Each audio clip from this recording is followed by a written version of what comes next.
그러나 일반 투자자들은 여기서 여기까지의 구간만 해도 상당히 큰 폭의 수익을 낼 수가 있다. 제2파동의 고점을 넘어가는 순간을 포착하는 것이 중요하다. 우리가 보통 고점 매수, 돌파 매수, 신고가 매수라고 부르는 상황이 바로 이 지점이다. 이 지점에서야 우리는 2파동과 3파동을 인지할 수 있다라는 것이고요. 제주반도체가 처음 장대 양봉을 뽑았을 때가요, 코스닥 지수가 5일선이 우상향하면서 장대 양봉을 뽑았을 때였거든요. 그리고 나서 가격이 짧은 캔들로 버티다가 다시 계속 상승하는 움직임을 보여줬다라는 거죠. 주식은 언제나 내가 최상의 패를 잡았을 때만 게임에 응할 수 있는 유리한 게임이다.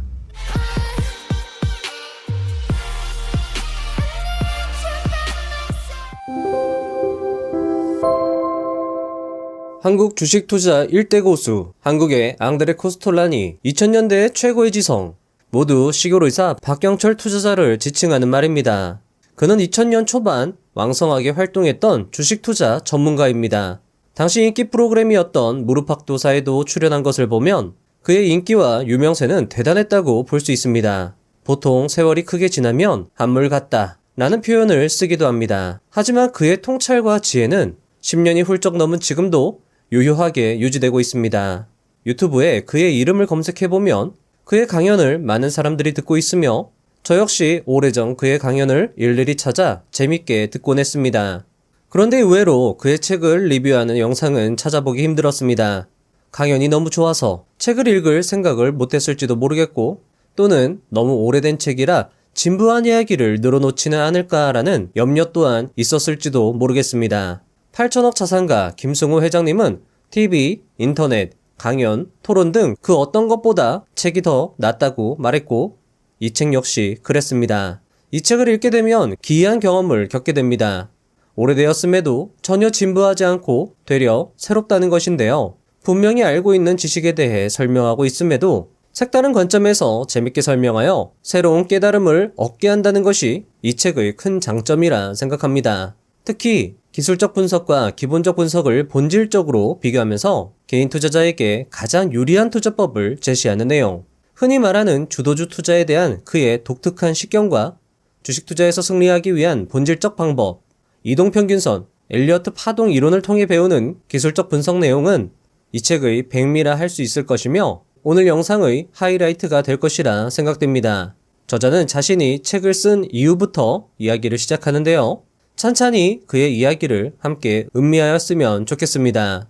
주식 투자의 지혜와 해안으로 가득한 이 책의 매수와 탐독을 강력히 추천드리며 영상 시작해 보도록 하겠습니다.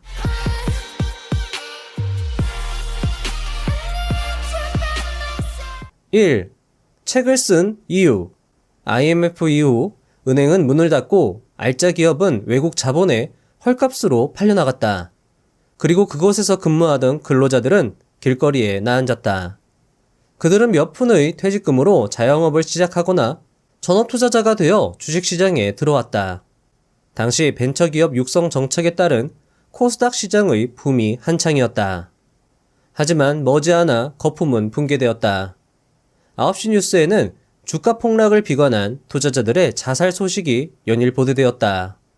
당시 사람들의 가슴에는 부조리에 대한 분노가 가득했다. 늘 강자가 초래한 위기를 약자의 희생으로 막아왔다. 성대한 파티는 강자들의 것이었고 파티의 진행 비용은 뒤늦게 뛰어든 어리석고 힘없는 백성들의 몫이었다.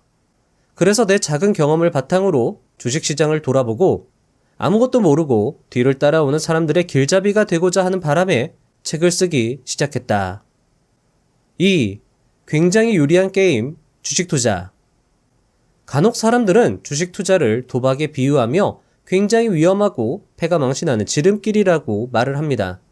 하지만 저자는 투자만큼 유리한 게임이 없다고 말하며 도박과는 다르다라고 이야기를 하는데요. 이 부분이 굉장히 논리적이면서도 재미가 있었습니다. 저자의 이야기를 들어보겠습니다. 룰렛은 승패가 결정되는 과정을 눈앞에서 지켜볼 수 있다. 회전하는 원반에 구슬이 던져지면 도박꾼들은 칩을 건다. 쌩쌩 돌던 원반의 속도가 점차 느려지면 도박꾼들은 더 이상 돈을 걸 수 없게 된다. 쌩쌩 돌아가는 원반 위에 구슬이 어느 구멍으로 들어갈지를 인간의 인지 능력으로 예측하는 것은 불가능하다. 만약 구슬이 완전하게 구멍에 들어가기 직전에도 판돈을 걸 수 있는 것으로 규칙이 바뀐다면 결과는 어떻게 될까? 보나마나 그 카지노는 파산하고 말 것이다. 도박장은 절대로 게임 참여자들이 마음대로 시간을 조정하면서 가장 유리한 순간에 판돈을 걸 수 있게 내버려 두지 않는다. 하지만 주식 투자는 다르다. 주식 투자는 룰렛과 달리 시간 제한이 없다. 마지막까지 기다렸다가 가장 가능성 있는 주식을 사도 아무도 뭐라 하지 않는다. 포커처럼 패가 나쁠 때 계속 죽는다고 해서 신경 쓰는 사람도 없다. 좋은 패가 들어올 때까지 100번을 죽을 수도 있다. 주식은 언제나 내가 최상의 패를 잡았을 때만 게임에 응할 수 있는 유리한 게임이다. 바로 이 점이 주식 투자가 가진 장점이고 주식 투자가 도박이 아닌 이유다. 하지만 많은 사람들이 여전히 주식을 도박에 비유한다. 왜냐하면 아직도 많은 주식 투자자들이 도박을 하듯 투자를 하기 때문이다. 예를 들어 말이 출발한 뒤에 게임에 참여해도 되는데 굳이 어느 말이 앞서 나갈지를 예측하려 들거나 룰렛의 원반 속도가 느려져 어느 구멍에 구슬이 들어갈지 예상될 때 베팅해도 되는데 굳이 구슬이 던져지자마자 베팅하는 행위가 바로 그것이다. 또 내 손에 좋은 패가 들어올 때까지 10번이고 100번이고 기다려도 아무도 시비 걸지 않는데도 불구하고 게임에 매번 참여하는 것이 바로 주식 투자를 도박과 다름없게 만드는 원인이다. 3. 게임에서 이기는 가장 좋은 방법. 주식 투자를 도박처럼 하여 매번 실패하는 이유를 알았다면 주식 투자를 제대로 하여 이기는 방법은 명확해진다. 바로 시장의 특성 중에서 개인 투자자에게 유리한 부분을 최대한 활용하는 것이다. 먼저 상대방의 패를 정확히 읽고 내 카드를 정확히 분석한 후 내가 좋은 패를 들었다고 생각될 때만 게임에 응하는 것이다. 그리고 우승이 확실해진 상황에서만 돈을 건다. 마지막으로 최대한 비용을 지불하지 않는 것이다. 자, 여러분들 어떠신가요? 주식 투자가 왜 도박이 아닌지, 내가 지금까지 도박을 했는지 또는 투자를 했는지 명확하게 이해할 수 있도록 설명한 저자의 필력과 지혜가 정말 돋보이는 내용이라고 생각을 합니다. 이 부분은요, 꼭 책을 읽어보실 것을 추천드립니다. 리뷰를 위해서 몇 번을 읽는데도 계속 전율이 느껴지는 부분입니다. 4. 자기 페이스를 유지해야 승리한다. 페이스를 유지하라. 정말 식상한 성공 방정식 중 하나일 것입니다. 하지만 저자의 이야기를 들어보면 이 식상한 말이 전혀 다르게 다가오는데요. 저자의 이야기를 들어보시죠. 이런 질문을 던져보자. 삼성전자가 100년 후에도 한국 최고의 기업으로 존재할 것이라 믿는가? 즉각 답하기 곤란할 것이다. 참고로 100년 전 다우 존스 지수에 포함된 우량주 중에 지금까지 살아남은 기업은 GE 단 하나에 불과하다. 그럼 50년 후에는 어떤가? 역시 답하기 어려울 것이다. 그럼 10년 후에는 어떤가? 이쯤에서 대개 의견이 나오기 시작하겠지만 그 답에는 약간의 편차가 존재할 것이다. 그렇다면 당장 1년 후에는 어떤가? 여기에 대해서는 모두 그렇다라고 대답할 것이다. 즉, 기업의 영속성은 아무도 알 수 없다는 것이다. 이에 대해 워렌 버핏 같은 위대한 투자자들은 해자라는 지표를 도입했고 또 누군가는 경영자의 능력, 또 다른 사람들은 혁신 기술력에 주목했다. 하지만 이 중 기업의 영속성을 보장할 수 있는 지표는 없다. 게다가 이러한 지표들은 시대 환경에 따라 유행을 타기도 한다. 경기가 나쁠 땐 자산가치, 경기가 좋을 땐 수익가치에 더 관심을 두는 것이 그 예이다. 즉, 투자 방법, 투자 지표 등의 정답은 없다는 것이다. 그런데 아이러니하게도 투자에 정답이 없다는 사실이 워렌 버핏 같은 투자자들을 이기게 만들어 주었다. 워런 버핏은 펀드 운용자가 아니다. 그는 최고 경영자가 아닌 오너다. 그래서 그는 누가 뭐라 하든 자신의 투자 스타일, 자신의 페이스대로 경기를 이끌어갈 수 있었다. 결과적으로 그는 이길 수밖에 없는 것이다. 워렌 버핏의 시대는 끝났다 라는 말을 들을 때에도 그는 자신의 페이스대로 투자를 했다. 그렇게 그는 수많은 펀드 매니저가 시장에서 퇴장당할 때에도 제왕의 자리를 지켜낼 수 있었다. 그것이 워렌 버핏이 성과를 거두는 가장 큰 이유다. 시장은 모두에게 기회를 준다. 하지만 사람들은 자신의 페이스 없이 아무 때나 무조건 뛴다. 이것이 그들이 실패하는 이유다. 사람들은 아무 때나 무조건 뛴다. 이것이 그들이 실패하는 이유다. 와, 너무 멋지면서도 소름 돋는 말 아닌가요? 뭔가 스스로를 반성하게 만들면서도 한 줄기 희망이 내려오듯이 가슴이 따뜻해지는 말이라 생각이 됩니다. 5. 개인 투자자에게 가장 유리한 투자법. 일반 투자자들이 재무제표를 꿰고 기업의 실적을 전망하고 미래 가치를 판단한다는 것은 불가능에 가깝다. 그 점에서 일반 투자자들에게 기업의 가치와 실적에 주목하라는 말은 그냥 간접 투자를 하라는 말과 같을 것이고, 실제로 그것이 개인 투자자가 가치 투자를 하는 가장 합리적인 방법일 것이다. 일반 투자자들이 아무리 많이 노력하고 연구를 한다 해도 수백 명의 기업 분석 전문가를 확보하고 있는 금융회사를 이길 수는 없다. 다만 개인 투자자들이 금융회사를 이길 수 있는 유일한 한 가지 강점은 유연하고 효율적으로 움직일 수 있다는 것이다. 전문 투자자들은 자신의 펀드에 돈이 들어오는 한 무엇인가를 사야 한다. 항상 경기에 참여해야 하는 선수다. 그들은 그들의 페이스를 유지할 수 없다. 반면 일반 투자자들은 그보다 능력은 떨어지지만 상황이 여의치 않으면 나서지 않을 수 있는 유연성이 있다. 스스로의 판단에 따라 진퇴를 자유롭게 결정할 수 있는 이점이 있다는 것이고, 페이스를 유지할 수 있다는 이점이 있다는 뜻이다. 주식시장에는 가끔 한 번씩 등장하는 선수들이 있다. 그들은 주식시장에 자주 보이진 않지만 한 번씩 시장에 나타나서 주식을 매수하고 큰 이익을 내고는 빠져나간다. 그들은 자신이 생각하는 때가 아니면 시장을 쳐다보지도 않는다. 그들의 기준은 다양하다. 주가가 터무니없이 빠져서 뉴스에 투자자의 자살 소식이 들려오면 그제야 나서는 사람, 연일 시장의 폭등이 이어진다는 뉴스가 나오면 잠시 들어와서 크게 투자하고 빠지는 사람, 평생 한 종목만 바라보다가 그 종목이 역사적 저점에 오면 사고 고점에 파는 사람 등 사람마다 투자 속성은 다양하며 그들은 이익을 낸다.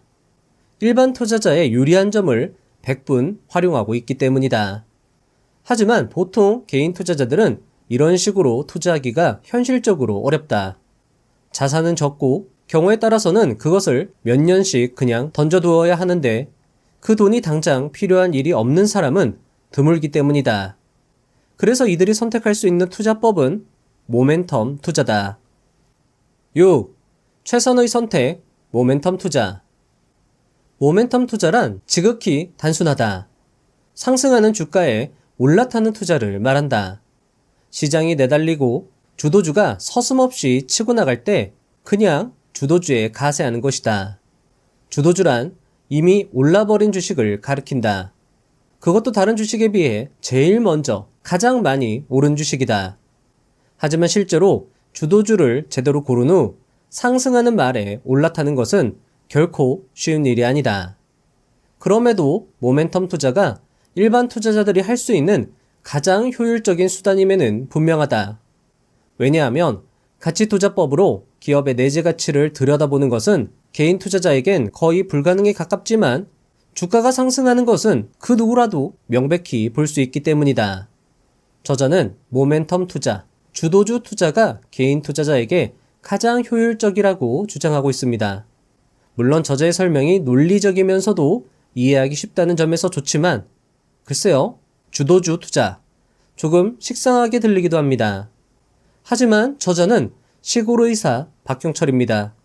시대를 뛰어넘는 주도주에 대한 그의 식견은 전혀 식상하지 않았는데요. 저자의 이야기를 들어보겠습니다. 7. 쉽게 살 수 있다면 주도주가 아니다. 그러나 앞서 말했듯 대부분의 투자자는 쉽게 주도주를 살 수 없다. 주도주는 살 수 없기 때문에 주도주다. 쉽게 살 수 있다면 이미 그것은 주도주가 아닌 것이다. 자, 여러분들, 요 조언 정말 중요합니다. 잘 새겨 들어주시면 도움이 될 것 같습니다. 자, 주도주를 사려면 시장이 자리를 잡고 추세가 확정되고 그중 가장 강한 추세를 내는 우량주를 살핀 후 도저히 살 수 없는 조건에 이르렀을 때 사야 한다. 이를 가리켜 달리는 말에 올라탄다 라고 한다. 당신이 달리는 말에 올라타지 못하는 이유는 두 가지다. 하나는 당신이 지켜보는 달리는 종목들은 대부분 일부 집중 투자자들이 시세를 조정하고 있거나 비정상적인 시장의 탐욕에 쉽게 전염되거나 당신에게 허황된 꿈을 주는 주식들이기 때문이다. 추세가 잡힌 시장에서 주도주를 사라는 말은 코스닥 시장의 대주주가 자기 자본을 횡령하거나 공시를 밥 먹듯 뒤집는 종목 또는 황당한 공시나 계약서를 기반으로 하는 주식을 사라는 것이 아니다. 이러한 주식을 주도주라고 생각하여 매입하는 순간 당신은 쥐레를 밟은 병사의 신세가 되어버릴 것이다. 그러므로 이런 병폐를 피하기 위해 당신이 지켜보아야 할 달리는 종목들은 질량이 큰 기업들이다. 힘은 질량과 가속도에 비례한다. 발진하는 항공모함은 급제동이 불가능하다. 하지만 요트는 언제라도 방향을 바꿀 수 있다. 시장에서 가속도에 신뢰를 가지려면 질량을 생각해야 하고 현재 시장에서 가장 중심적인 힘이 되는 업종 그리고 그 중에서 가장 대표적인 기업을 골라야 한다. 대개 일반 투자자들은 대박의 논리에 사로잡혀 이런 원칙을 무시한다. 만일 시장에서 중소형 종목들만 풍선처럼 날아오르고 대형 우량주들은 항상 시세가 더디다면 이론상 중소형주의 가격은 수백만 원대에 이르고 대형 우량주들은 1, 2만 원대에 머물러야 정상이 아니겠는가? 즉, 모멘텀 투자를 하려면 대형 우량주를 강한 시세에서 사야 하고 가치 투자의 경우에는 소외된 중소형 종목을 약한 시세에서 사야 한다. 그런데 많은 투자자들은 그것을 거꾸로 하고 있다. 모멘텀 투자는 저가 매수 기회가 쉽게 오지 않는 대형 우량주를 찾아야 한다. 주도주의 저가 매수 기회가 쉽게 온다면 그때는 오히려 해당 주식의 추세가 전환되었을 공산이 크다. 우리가 기다리는 눌림목은 지나고 나서야 알 수 있기 때문에 눌림목을 기다리며 매일 매수 매도 주문을 내놓고 기다리면 당신의 계좌는 곧 텅 비어버릴 것이다. 자, 여러분들 어떠신가요? 쉽게 살 수 있다면 주도주가 아니다. 뭔가 고개를 끄덕거리게 하는 그러면서도 뭔가 통찰이 느껴지는 키워딩이 아닐 수 없을 것입니다. 저자는요, 툭툭 내뱉듯이 글을 이어갑니다. 그래서 처음 읽을 때는 그러려니 하고 읽었는데 다시 읽는 지금은 느낌이 완전 다릅니다. 왜냐하면 그냥 툭 내뱉는 글 속에 굉장히 중요한 핵심을 숨겨두었기 때문인데요.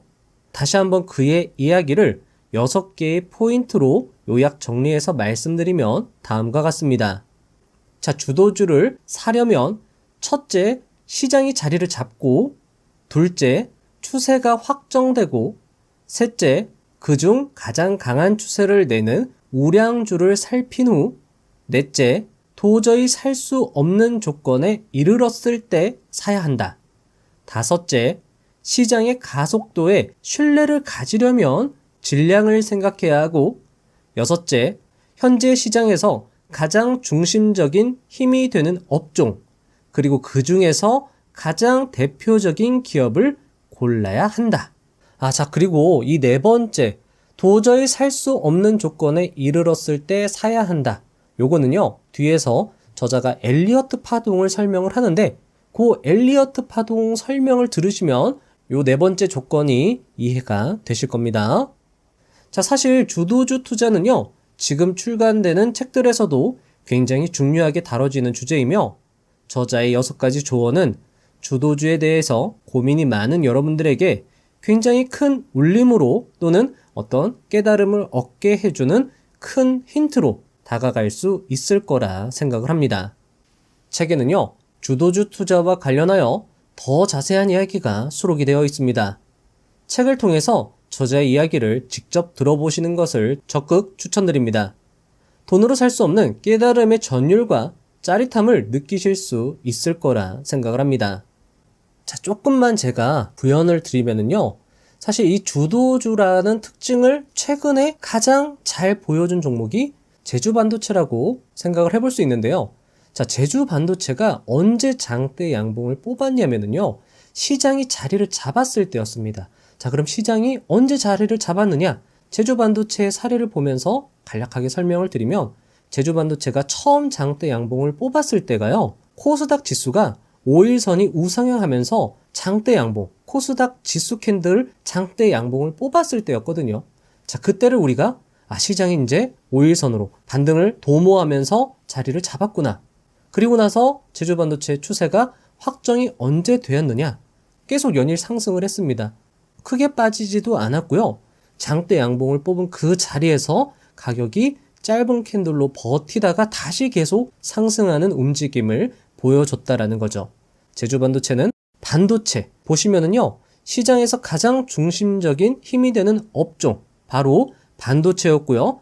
AI 반도체, 온 디바이스 반도체가 그때 당시에는 가장 힘이 있는 업종이었습니다. 그리고 그 중에서 가장 대표적인 기업 제주반도체라고 할 수 있었고요. 물론 제주반도체가 기술력이라던가 어떤 기업의 내재 가치적으로는 가장 뛰어나다라고 확신할 수는 없었지만 가격적인 측면에서는 가장 빠르게 치고 나간 종목이라고 할 수 있었습니다.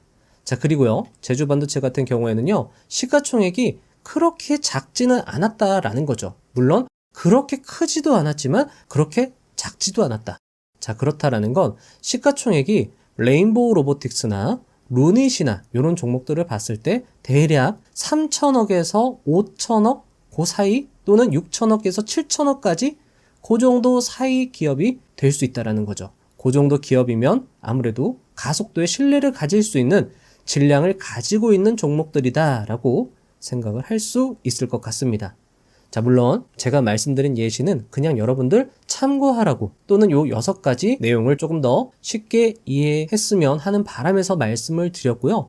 여러분들만의 사례 또는 여러분들만의 투자에서 6가지 조건을 활용해 보시면 분명히 투자의 수익 향상에 도움이 될 거라 생각을 합니다. 8. 전망하는 순간 엉터리. 전망이라는 것을 하는 순간 그것은 엉터리가 된다. 그것도 통찰이 아닌 정보만을 듣고 전망을 하는 순간에는 거의 사기에 가까워진다. 주가는 전망이 아니다. 오로지 통찰에 의한 것이고 모든 투자는 상황에 대응하는 것일 뿐이다. 기술적 분석이든 아니든 전망에 실패하는 이유는 바로 전망을 하려 들기 때문이다. 그리고 기술적 분석을 보조수단으로 여기지 않고 전부로 여기기 때문에 실패하는 것이다. 보통 기술적 분석가들이 저지르는 가장 핵심적인 오류는 바로 심리다. 우리가 흔히 쓰는 시장 심리라는 말에서 심리는 흔히 심리학자들이나 심리 전문가들이 분석하는 대상을 가리키는 게 아니다. 시장 심리란 특정 가격 속에 살아있는 에너지를 뜻한다. 차트 속 거래량, 주가, 봉의 움직임이 의미하는 바를 읽어내는 것이다. 어렵게 들릴지 모르겠지만 차트를 펴놓고 수많은 투자자들이 그 차트상에서 매수와 매도의 치열한 심리적 전쟁을 치르는 모습을 상상하고 그 전쟁터에서 칼과 창이 부딪히는 소리를 들어야 한다. 전문가의 설명을 듣고 앉아만 있는 게 아니라 본인이 몸으로 느껴야 하는 것이다. 9. 기본으로 돌아가라. 기술적 분석에서 공부한 것을 갖고 차트의 사례를 보면 너무나도 잘 들어맞는다. 그렇게 기술적 분석을 마스터했다고 생각하고 실전 투자를 시작한다. 그리고 실전에서 돈을 잃고 나면 기술적 분석은 아무 소용이 없다고 얘기한다. 기술적 분석을 공부하기는 쉽지만 그것을 실전에 적용하는 것은 쉽지 않다. 왜냐하면 기술적 분석에는 무수한 눈속임이 숨어있기 때문이다. 과거 차트를 보고 분석하면 상승 우파, 헤드앤숄더의 고점 자리로 분석이 되지만 시간이 지난 후에 다시 확인해보면 그 자리는 연장 파동의 자리로 분석되는 것이 그 예이다. 이미 세상이 다 아는 내용을 가지고 주가를 예측한다는 것은 결국 바보처럼 이용당하겠다고 마음먹은 것이나 마찬가지다. 나에게도 차트와 봉이 말해주는 그 무엇을 느끼기 위해 노력했던 시간들이 있었다. 20년 전에는 봉이 형성되는 과정, 봉이 말해주는 에너지를 익히고 보기 위해 봉 차트만 몇 배 확대해 보기도 하고 축소해서 몇 년치의 봉을 한꺼번에 보기도 하는 등 끊임없는 노력을 기울였다. 또한 이동평균선과의 심리적인 긴장과 갈등이 매우 컸던 기억이 있다. 이동평균선이라는 것과 오랜 기간 동안 갈등, 번민, 애증의 관계를 맺어왔던 시간을 생각하면 기본적인 것들에 대한 이해가 얼마나 중요한지 알 수 있다. 일단 기본으로 돌아가자. 여러분들은 기본으로 돌아가자는 저자의 말을 어떻게 생각하시나요? 저자는 기본으로 돌아가자라는 말만 남기며 더 이상의 설명 없이 다음 내용으로 넘어갑니다.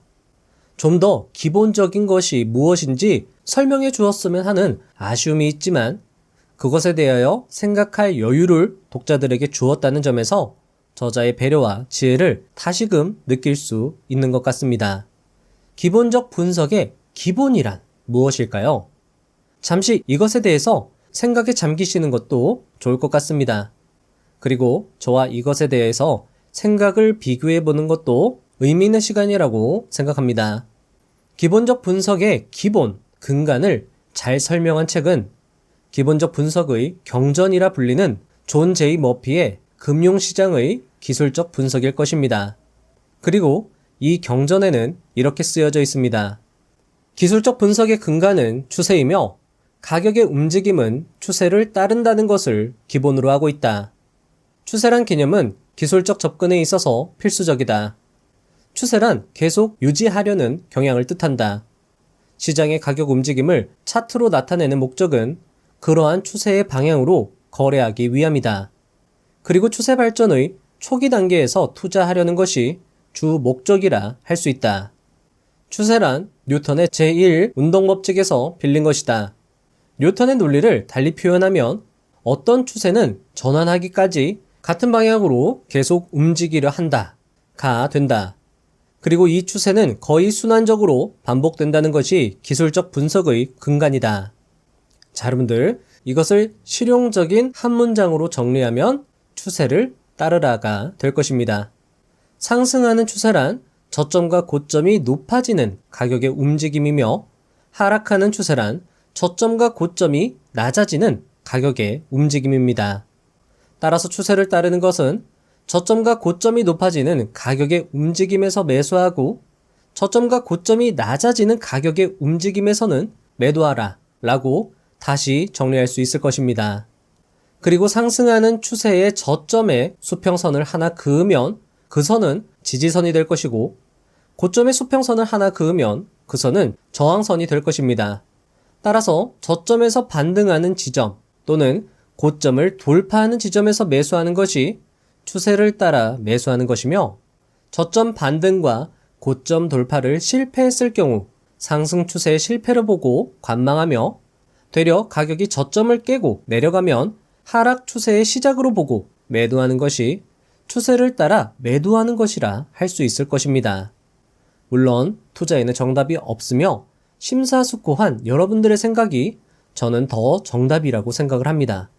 그리고 이렇게 기술적 분석의 기본, 근간에 대해서 함께 생각을 나눴다라는 것 그 자체로 이미 좋은 것 같습니다. 10.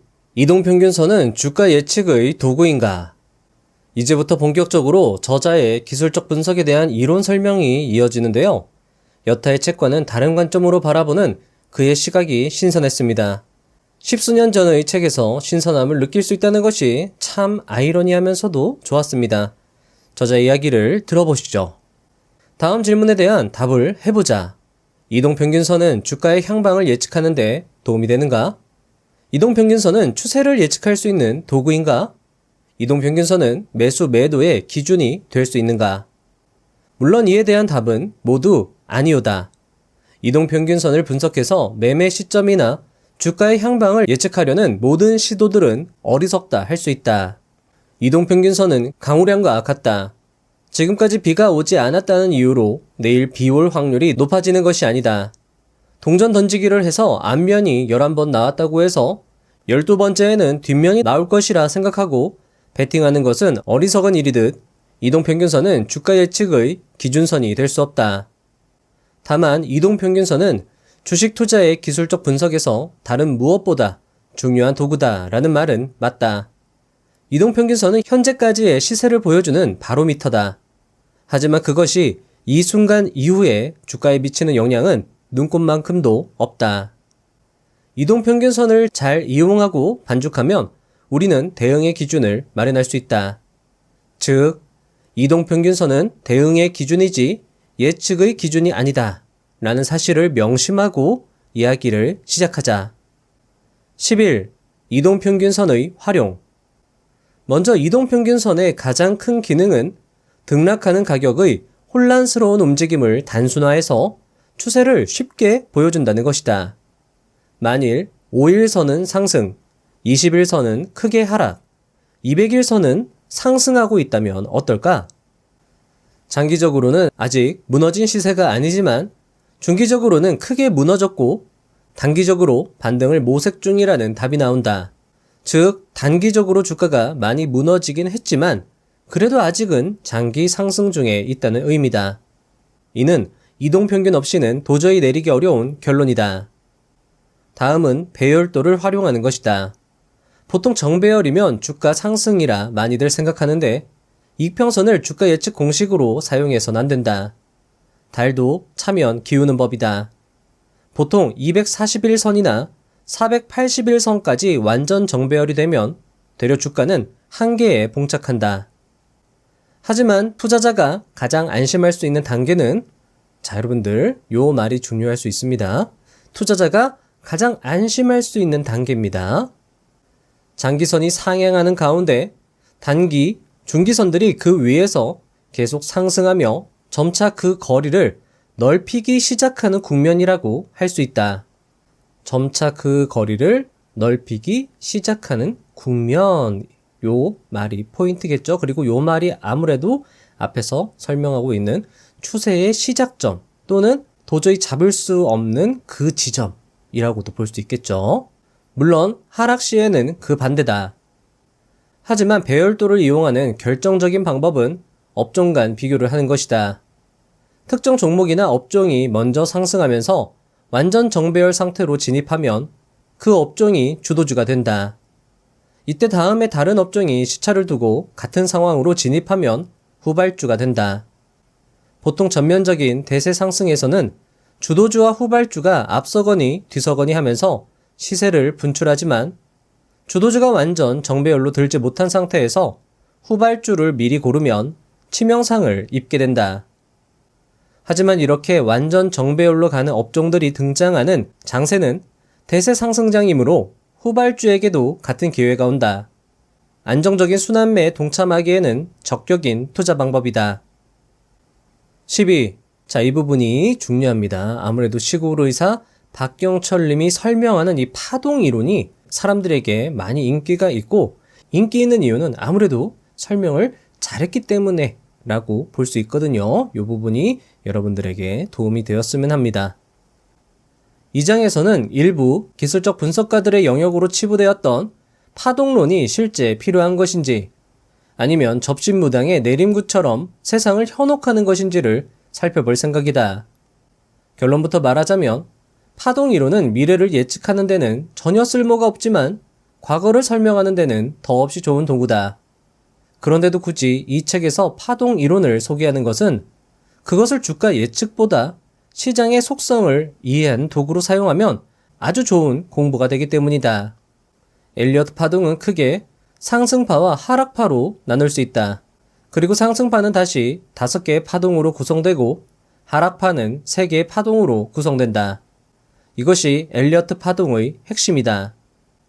엘리어트 파동은 첫 번째 상승하는 파동을 제1파동, 반등하는 경우 조정, 눌림목이 오는 것을 제2파동, 다음에 본격적인 상승이 오는 것을 제3파동, 여기서 다시 조정받는 것을 제4파동, 마지막 최후의 상승을 제5파동이라고 부른다. 반면 주가가 떨어질 때는 3개의 파동으로 떨어지는데 첫 번째 하락의 시작점을 A파동, 다음 반등을 B파동, 마지막 본격적인 하락을 C파동이라고 한다.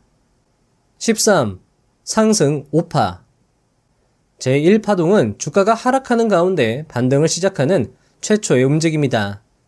하지만 하락하는 움직임 속에서 반등이 나왔다고 그것을 상승 1파로 규정하는 것은 불가능하다. 그래서 1파는 큰 의미가 없다. 제2파동은 제1파동의 상승 후 조정이다. 제2파동에서 확인할 것은 제1파동의 저점을 하회하지 않아야 한다는 것이다. 우리가 제2파동의 움직임을 주시해야 하는 이유는 대개 제1파동 반등 이후 제2파동이 횡보하며 조정을 길게 거치는 경우 제3파동에서 대시세가 날 수 있다는 점이다. 시장에서는 이것을 두고 원형 바닥이 만들어졌다고 해석한다. 다음은 제3파동이다. 우리는 이 파동에 주목해야 한다. 왜냐하면 전체 파동 중 가장 큰 상승을 보여주기 때문이다. 따라서 우리는 이 파동에서 투자에 참여해야 한다. 제3파동은 제1파동과 제2파동의 모습을 보고 알 수 있다. 다만 제2파동의 저점에서 매수하는 것이 아니라 제2파동의 고점을 넘어가는 순간을 포착하는 것이 중요하다. 우리가 보통 고점 매수, 돌파 매수, 신고가 매수라고 부르는 상황이 바로 이 지점이다. 보통 제3파동은 강력한 추세와 많은 거래량을 동반한다. 그리고 제3파동의 마무리 지점에 가면 대부분의 투자자들이 상승 추세임을 인식하게 된다. 제3파동에서 우리는 보통 저항선이라고 생각되는 지점을 강하게 돌파하는 시세를 관찰할 수 있다. 급진 갭이나 돌파 갭과 같은 갭상승도 자주 목격하게 된다. 다음 제4파동의 성질은 대단히 모호하다.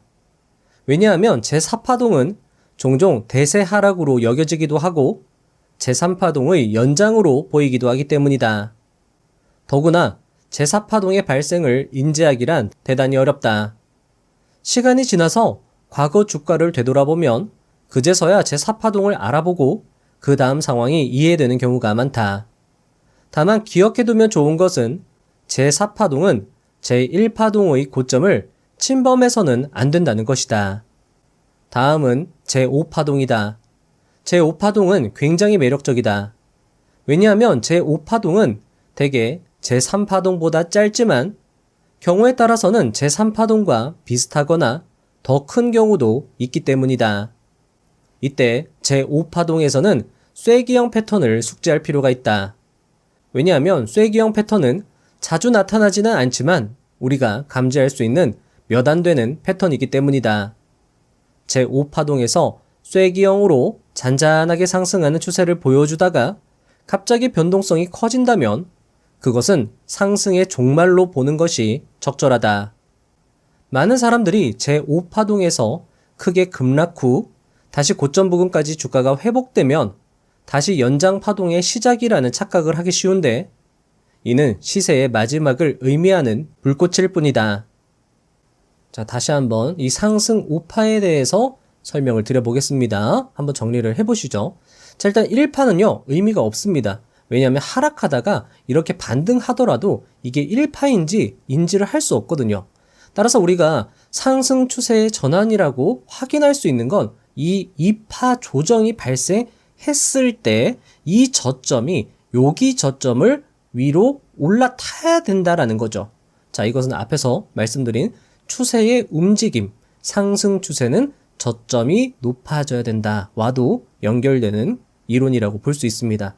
따라서 우리는 최초의 1파 저점을 확인하고 2파에서 이 저점이 확인되는 순간 지금 현재 상승의 파동이 시작되는구나 또는 상승 추세가 시작되는구나 라는 것을 인지할 수 있는 것이고 언제 우리는 매수를 해야 되느냐? 바로 2파의 고점, 요 고점을 돌파하는 지점에서 우리는 매수를 실행해야 되는 것이고 보통은 이 고점을 돌파하는 순간 3파가 시작되는구나 라고 우리는 어느 정도는 인지할 수 있다라는 겁니다.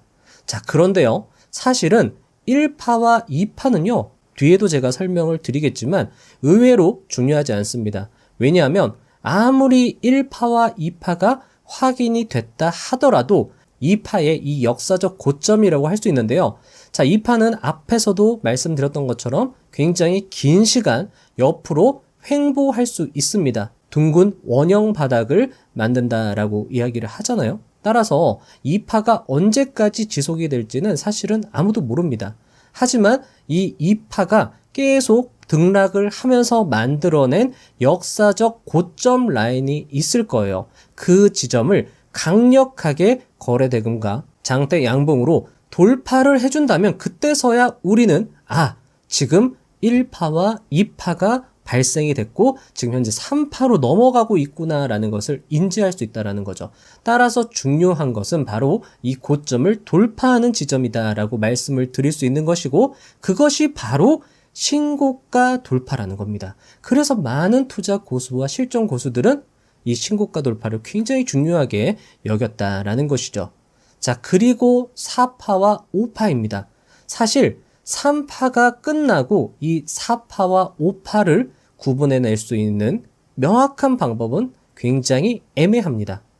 물론 이 1파의 고점, 2파의 고점이라고도 볼 수 있겠죠. 1파와 2파가 만들어낸 이 고점을 4파의 조정이 아래로 깨고 내려간다라고 하면 지금 현재 상승 파동이 끝났다라고 예상을 할 수도 있겠지만 저자는요, 이 4파 조정이 여기 고점을 아래로 깨는 경우가 굉장히 많기 때문에 그것 가지고는 이 상승 파동이 깨졌다라고 단정 짓기에는 조금 어렵다라고 이야기를 하고 있습니다. 따라서 4파와 5파를 구분하는 건 조금 어렵다라는 게 결론인데 요것도요, 그 이후에 출간된 주식 투자 고수들, 예를 들면 천장팅이라던가 스탠 와인스타인이라던가 마크 미너비니가 이야기한 주식 투자 4단계 이론으로 요 애매한 4파와 5파의 움직임을 어느 정도 설명할 수 있다라는 것인데요. 그거는 제가 뒤에서 다시 한번 설명을 드려보도록 하겠습니다. 자, 여기서 중요한 건 바로 3파라는 것이고 요게 본격적인 상승을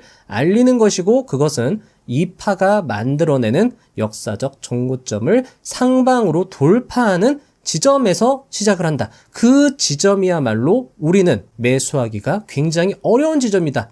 상당히 높아 보인다라는 거죠. 근데 그 지점에서 우리는 과감하게 들어가야지 주도주를 올라탈 수 있다라는 겁니다. 이따가 뒤에서 다시 한번 실제 차트를 보여드리면서 설명을 드려보도록 하겠습니다. 14. 하락 3파.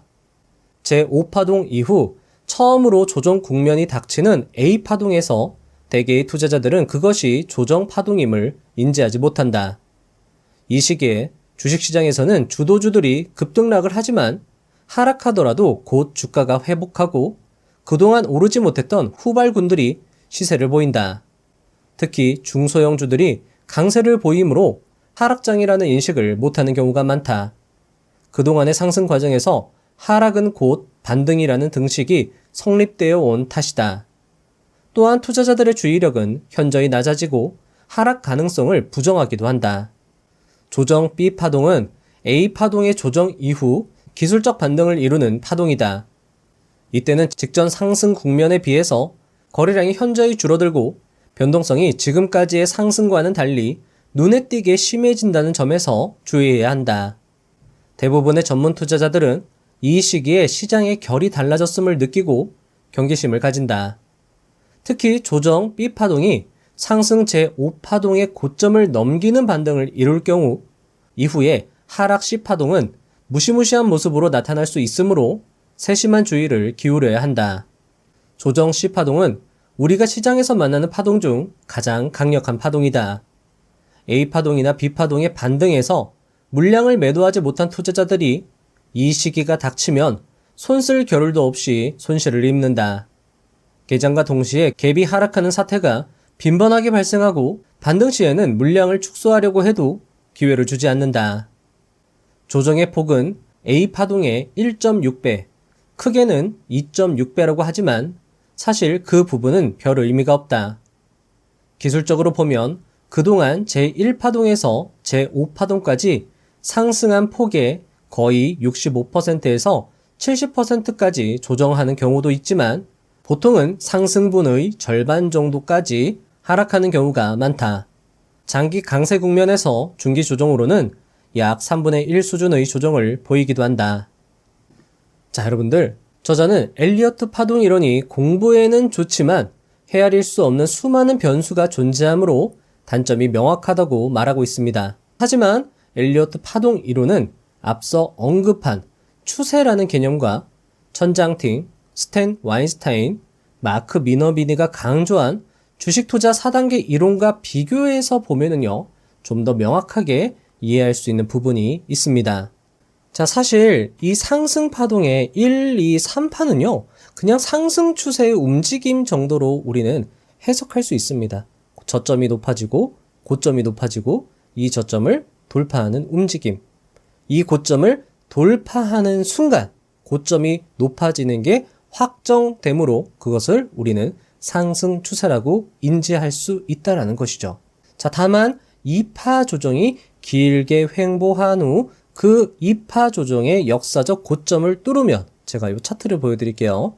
자, 보시면 이런 식으로 1파 상승은 우리가 인지하기가 굉장히 어렵고 이런 식으로 2파동의 횡보 추세가 이어지는 겁니다. 하지만 우리는 2파동이 이런 식으로 횡보한다라고 해서 어떤 특별한 어떤 지점을 인지하기는 굉장히 어렵다라는 거죠. 하지만 우리는 이때서야 3파동이 시작이 됐고 이게 2파동이었고 요게 1파동이었다라는 것을 인지할 수 있는데요. 바로 이 지점입니다. 이 역사적 정고점 라인을 형성하는 2파동의 고점을 돌파하는 요 지점에서야 우리는 2파동과 3파동을 인지할 수 있다라는 것이고요. 주식투자 4단계 이론에 따르면 자, 이 2파동을 주식투자 1단계 그리고 이 3파동 본격적인 상승이 이루어지는 제3파동을 주식투자 4단계 이론에서는 2단계로 본다라는 거죠. 이 시점에서야 우리는 2파동과 3파동을 인지할 수 있다라는 것이고, 자, 이때 사람들이 굉장히 매수하기가 어렵게 느껴지는데 이때 강력하게 우리가 매수를 해야지 이 3파동 또는 주식투자 4단계 이론에서의 2단계의 상승분을 충분히 누릴 수 있다라는 겁니다. 자, 그런데 엘리어트 파동 이론에서 4파동과 5파동 그리고 하락 A파동과 B파동을 구분하기가 굉장히 어렵지만 이것을 주식투자 4단계 이론에서는 단 한마디로 정의를 하는데요. 자, 요게 이제 주식투자 4단계 이론에서는 3단계에 해당합니다. 상승 4파, 5파 그리고 하락 A파, B파를 주식투자 4단계 이론에서는 그냥 3단계로 하나로 통틀어서 이야기를 하고 있고요. 그 3단계의 가장 대표적인 특징은 지금까지 보여주지 않은 큰 변동성을 보여준다라는 겁니다. 크게 상승하고 크게 하락하고 이런 식의 변동성을 자주 보여준다라는 것이고 그 이유는 바로 이 흔들기 지점에서 개인들한테 물량을 떠넘기면서 세력들은 이탈을 하게 되고 뒤늦게서야 자신이 굉장히 고점에서 물렸다는 사실을 깨닫고 나서 사람들은 굉장히 매도를 하면서 이렇게 주식 투자 4단계의 마지막 단계죠. 그리고 하락의 C파동이 만들어진다라는 겁니다. 자, 이렇게 여러분들이 이해를 하시면 조금 더 이해가 쉬울 거라 생각을 합니다. 전문 투자자들은 이때 정확하게 매수를 과감하게 들어가고요. 많은 사람들이 이 지점에서 많이 물린다라는 거죠. 따라서 여러분들은 이 지점에서 신고가를 돌파하는 이 지점에서 강력하게 매수를 하시고요. 이렇게 변동성이 좀 심해진다. 지금까지 보지 못한 굉장히 큰 변동성, 1일 변동폭을 보여준다라고 하면 그때부터는 여러분들이 조심해야 한다라는 거죠. 그러니까 지금 보시면 굉장히 변동폭이 커지고 나서도 주가는 상승합니다. 여기에서 사람들이 착각하기가 쉽다라는 거예요. 더 상승하나? 여기서 매도한 걸 후회하면서 다시 따라 붙는다라는 거죠. 하지만 이런 식으로 또 굉장히 크게 흔들어 버리면서 이때 굉장히 큰 엄청난 하락이 나오고 나서 상승의 종말을 알리는 하락 이렇게 나온다라는 거죠. 자, 이때도요 마찬가지였습니다. 앞에서 저자가 설명한 것과 마찬가지예요. 이 종목은요 특정 섹터의 대장으로 움직였던 종목인데요. 이렇게 흔들기가 심한 와중에도 후발주들은 또 상승세가 나왔다라는 거죠. 하지만 이렇게 대장이 무너지니까 그 밑에 후발주들도 상승을 얼마 못하고 바로 또 주식투자 3단계 그 종목들도 마찬가지입니다. 변동성이 굉장히 심해지면서 하락세를 보여줬다라는 거죠. 그런 식으로 여러분들이 이론을 실전에서 잘 활용하시면 좋을 것 같습니다. 물론 이런 것들이 어떤 주가의 움직임을 보장하거나 수익을 보장하는 건 아니지만 보통 그렇게 움직인 주가의 경향이 굉장히 반복적으로 시장에서 나타났기 때문에 우리는 그것을 알고 대응해야 한다라는 거죠. 그런 의미에서 기술적 분석은 중요할 수 있다라고 저자는 강조하고 있는 겁니다. 15. 주식 투자에는 정답이 없다. 세상 사람들이 어떤 기업의 주식을 싸게 사두면 언젠가는 오른다고 한다. 하지만 그것은 오를 때까지 드는 시간과 노력의 기회비용은 생각하지 않고 말하는 것이다. 또 무슨 종목이 오를지 알 수 있다고 말하는 사람들도 많지만 그것은 애당초 전제조차 성립하지 않는 말이다. 그래서 이 책에서는 굳이 정답을 찾으려 하지 않았다. 하지만 한 가지는 꼭 얘기하고 싶다. 이 책을 정독하면 내가 얘기하고자 하는 핵심이 무엇인지 이해할 수 있으리란 점이다.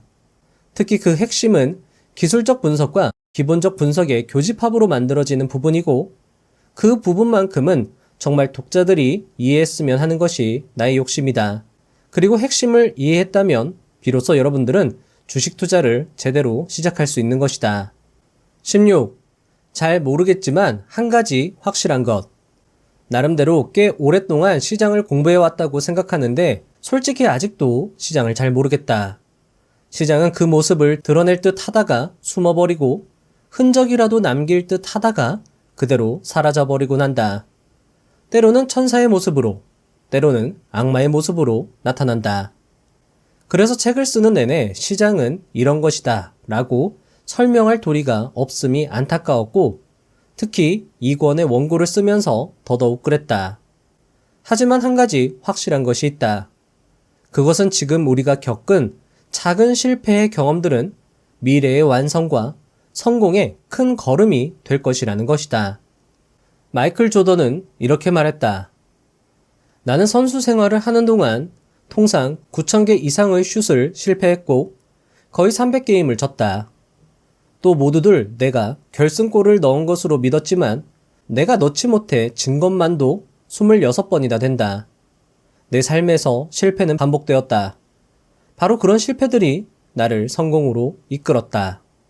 마치며 책에 아직 읽어드릴 부분이 많음에도 불구하고 시간 관계상 여기서 영상을 마무리해야 한다는 것이 아쉽습니다. 책에는 거시경제 분석 방법, 가치평가 방법, 각도 분석 및 보조지표 분석, 이채원 부사장과의 인터뷰 등 투자에 도움이 되는 이야기로 가득했습니다.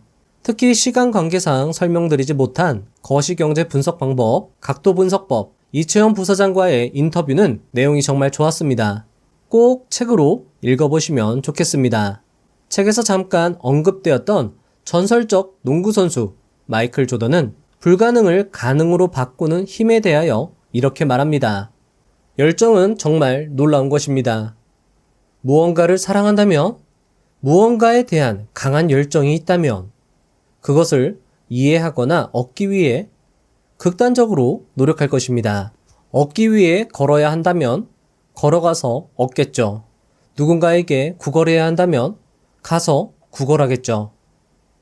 아마 여러분들은 이렇게 생각하실지도 모르겠습니다.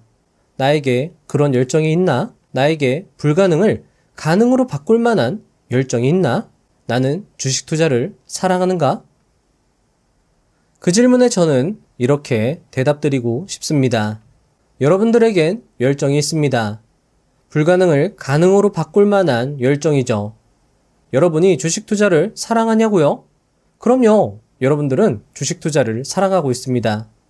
그렇지 않으면 이 1시간가량 영상을 지금까지 보고 있지 않을 테니까요. 우리는 투자를 잘하고 싶기에 이 시간을 함께 했습니다. 투자를 잘하고 싶다는 건 돈을 많이 벌고 싶은 것이기도 하지만 어떤 한 분야에서 한 발 한 발 앞으로 나아가며 성취감을 느끼고 싶은 마음 또한 클 것입니다. 어쩌면 그 성취감은 돈으로 따질 수 없는 값진 것일 수 있겠습니다. 어느 날 아이가 이렇게 말했습니다. 아빠, 100점을 맞았어요. 너무 기뻐요. 아빠는 이렇게 대답해 주었습니다. 얘야, 축하한다. 그건 너의 노력의 결실일 거야. 그런데 사실 아빠는 너가 100점을 맞지 않아도 좋단다. 왜냐하면 넌 열심히 했으니 말이다. 정말 100점을 안 맞아도 괜찮은 거예요? 아이가 물었습니다. 그럼 열심히 최선을 다해서 끝까지 하면 결국 넌 최고가 될 수 있을 거야. 여러분들, 세상에서 가장 소중한 것은 무엇일까요? 자녀, 부모님, 가족, 애인 등이 있을 것입니다. 하지만 그 무엇보다도 중요한 것은 자신 아닐까요? 이 세상에서 가장 소중하고 사랑스러운 여러분들 스스로에게 비슷한 말을 해주셨으면 합니다. 오늘 실패했다고? 돈을 잃었다고? 괜찮아. 오히려 잘했어. 넌 공부했고, 노력했고, 실천했잖아. 그럼 됐지. 결과에 너무 일일비하지 않아도 돼. 넌 잘하고 있어. 그러니까 주눅 들지 말고 끝까지 한번 최선을 다해보자. 그럼 넌 최고가 될 수 있을 것이고, 네가 원하는 것을 얻어낼 수 있을 거야. 실패도 똑똑하고 결국 성공하는 사람들이 하는 거라고. 라고요. 주변 사람들에게 친절한 것도 좋지만 여러분 스스로를 친절하게 대해주셨으면 합니다. 오늘 영상은 여기까지입니다. 다음 시간에도 알찬 영상으로 찾아오도록 하겠습니다. 감사합니다. 부자가 되는 지름길로 저와 함께 달려가시죠.